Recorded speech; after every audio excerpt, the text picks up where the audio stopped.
Welcome back everyone to session 5 of our virtual shoulder class here at St George's Hospital. Today what we're going to discuss is the role of imaging or investigations. Now a lot of you may have had investigations ordered by your GP or someone else for that matter. You may have undergone things like an X-ray, an ultrasound scan, even an MRI scan or a CT of your shoulder.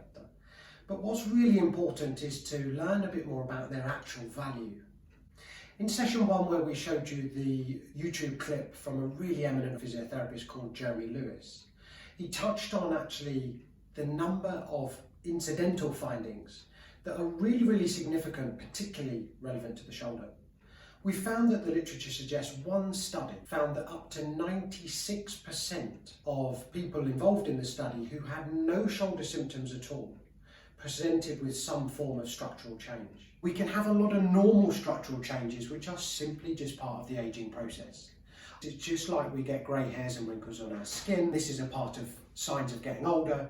That happens on the inside of the body as well as a completely normal process. We can't therefore just rely on what's structurally changing in your shoulder as to why you have persistent symptoms. We've said in other sessions that pain is really multifaceted, linked to many other pieces of the puzzle as I describe it. Using and interpreting your imaging findings alone might be a short-sighted way of looking at trying to treat or fix your shoulder symptoms. Even this can be found in our elite athlete population.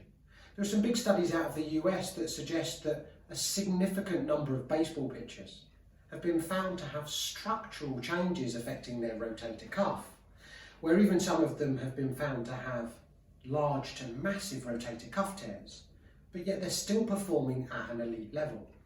And what's even really important is that when we followed up this cohort of patients 5 years down the line, they were still performing at the highest level. Therefore, what's important to look at in this population is that structural change really having any impact on them at all?